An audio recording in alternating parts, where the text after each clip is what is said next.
Hello folks, and welcome back to a student driver edition of the Vintage RV'er. Not really, but I snuck that in and my wife didn't find out about that till after our trip was over.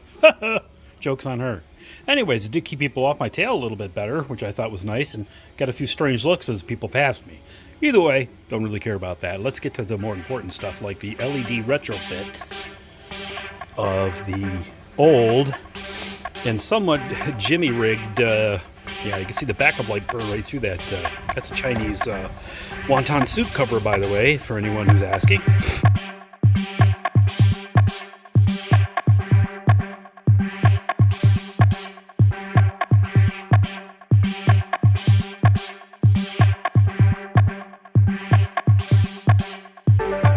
Okay, so we've got this wonderful LED, going to be super bright compared to the bulbs, and it'll last forever.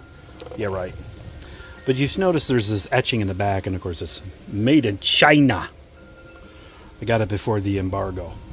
So they've got these handy dandy color codes on the back, but they don't really, white is the ground, that's great. Blue is backup. Then you get into these other ones, and it's kind of like high mode, low mode, high mode, low mode.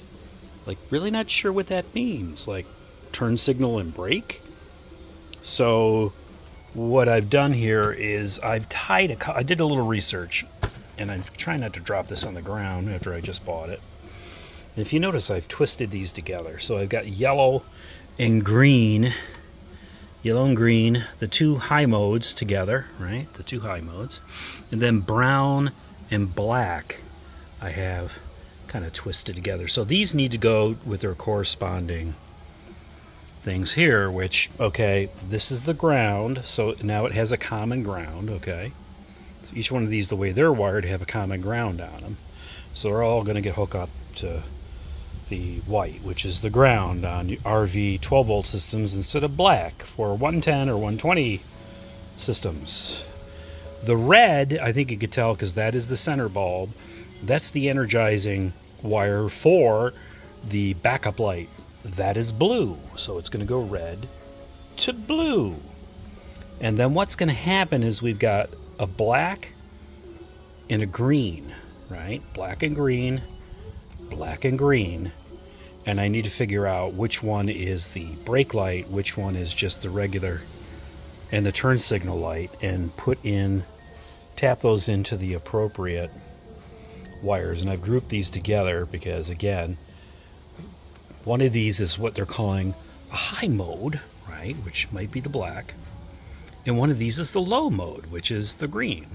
Alrighty, so we got the shop music playing in the background, some folk music. But what I've got here is yes, I went on the interwebs and reminded myself that yes, and I did buy these from this place. And so they've gotten where I've needed to go with the wiring.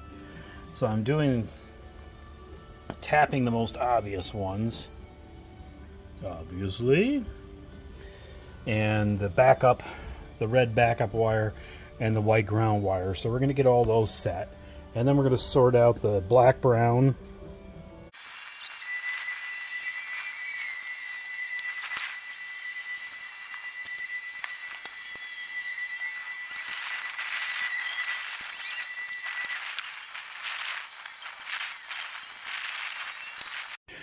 Okay, if you notice at the end of that video, I was a little frustrated because I did not include this on, just leave it on the back of this before I put it on. No problem. Honestly, what I'm going to do is I'm just going to cut with a razor a slit in the very bottom of this one, on the bottom side of it, and fit it on. No big deal.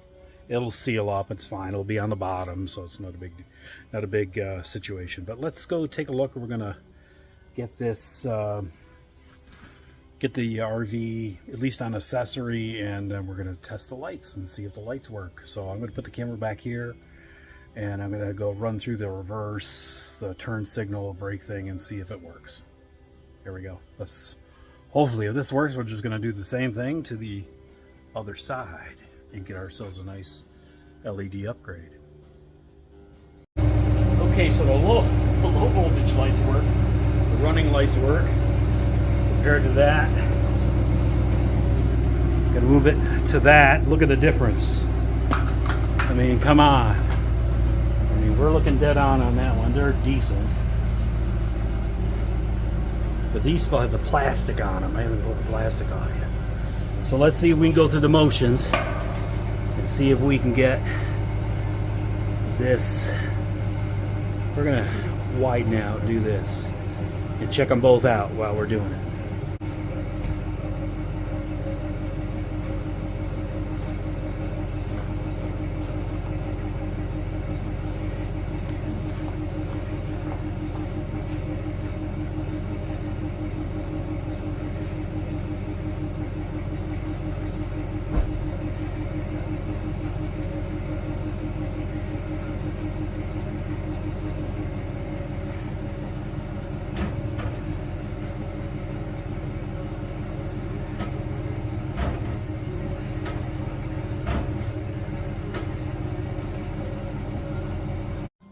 Okay, so we got this on. We got it tacked on, peeled off, ready to roll. Right over the screw holes for the most part.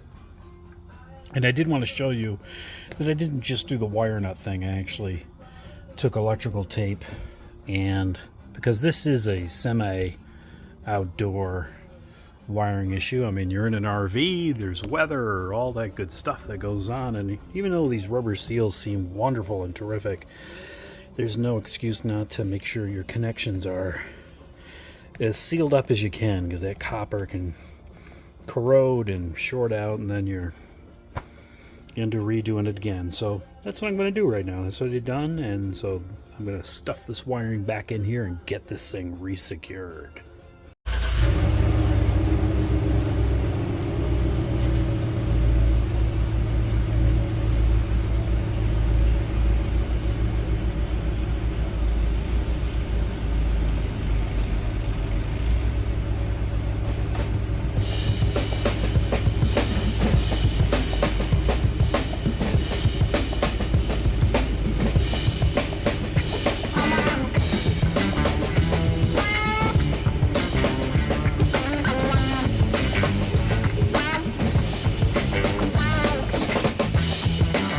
Okay, let's take this bad boy out now that she's got the LEDs. We got about a half a tank of gas. We need to